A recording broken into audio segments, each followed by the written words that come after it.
लोकांना गृहीत धरू नका। माझं असं म्हणणं आहे की कुठेतरी काहीतरी राहिलंय, संशय येण्यासारखा वाव आहे ना, तुम्ही संशय का तयार करता?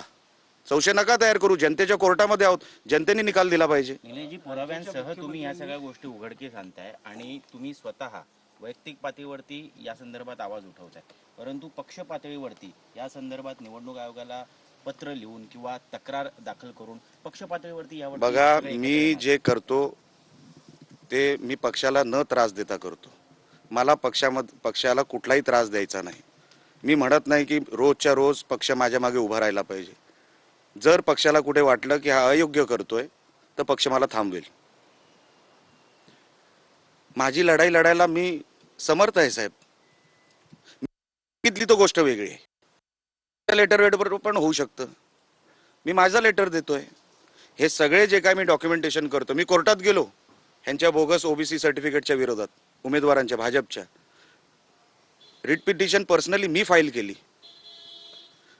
पक्षाची गरज जेव्हा जेव्हा येईल मी पक्षाच्या निमित्त म्हणजे पक्षाला विनंती करीन, पण ही लढाई माझी आहे।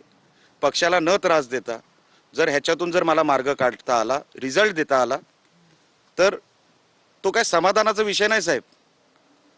प्रक्रिया बिघडते, ती प्रक्रिया नीट राहावी म्हणून मी हे सगळं करतोय।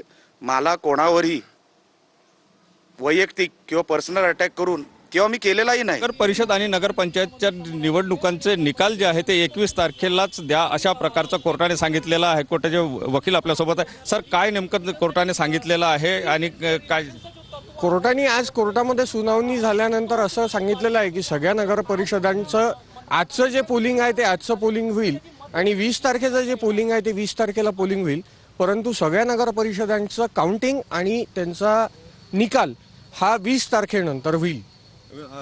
मतदान फ्री अँड फेअर व्हावं या दृष्टिकोनातून निवडणूक आयोगाने या संदर्भात पाऊल उचलायला पाहिजे होतं असं सुद्धा कोर्टाने हो तसं म्हटलं होतं कोर्टाने। त्याच कारणाकरिता कोर्टाने हा आदेश पारित केलेला आहे। मग ह्या निवडणुका ज्या आहे ह्या कंटिन्यू राहणार आहे, मात्र निकाल जे आहे निवडणुका कंटिन्यू राहणार आहेत, परंतु निकाल सगळे 21 पर्यंत येतील। आचारसंहिता देखील कंटिन्यू राहील असं कोर्टाच्या आदेशामध्ये म्हटलेलं आहे। 21 तारखेलाच एकत्र निवडणूक घ्या अशा प्रकारचं कोर्टाने सांगितल्याचं वकिलांनी स्पष्ट केलं आहे। कॅमेरामन साईस सुनील लगे, TV9 मराठी, नागपूर। सर्वात मोठी बातमी आपण TV9 मराठीवर पाहतोय ती म्हणजे सर्व मतमोजणी आता 21 डिसेंबरला होणार आहे आणि हा निर्णय नागपूर खंडपीठानं घेतलेला आहे। सर्व मतमोजणी 21 डिसेंबरला होईल असं खंडपीठाचं म्हणणं आहे। हायकोर्टाच्या नागपूर खंडपीठानं हा अतिशय मोठा निकाल दिला। नगरपंचायत आणि नगर परिषदेची मतमोजणी ही आता पुढे ढकलण्यात आलेली आहे। 20 डिसेंबरच्या मतदानानंतरच एक्झिट पोलही समोर येणार आहेत। उद्या मतमोजणी होणार होती, मात्र आता ही मतमोजणी उद्या होणार नाहीये। मतमोजणी आणि निकाल 21 डिसेंबरलाच हायकोर्टाच्या नागपूर खंडपीठानं हा मोठा निर्णय घेतला। नगरपंचायत आणि नगर परिषदेची मतमोजणी पुढे ढकलली। आचारसंहिता ही 20 तारखेपर्यंत लागू असणार। निवडणुका निपक्षपातीपणे व्हाव्यात असं कोर्टाचं मत। न्यायालयीन प्रक्रिया प्रलंबित असल्यानं जवळपास अनेक नगर परिषदांची मतदान प्रक्रिया पुढे ढकलण्यात आलेली होती। सर्व निवडणुकांचे निकाल एकाच दिवशी जाहीर व्हावे, अन्यथा 20 नगर परिषदांच्या निकालावरती प्रभाव पडू शकतो अशी याचिका दाखल होती।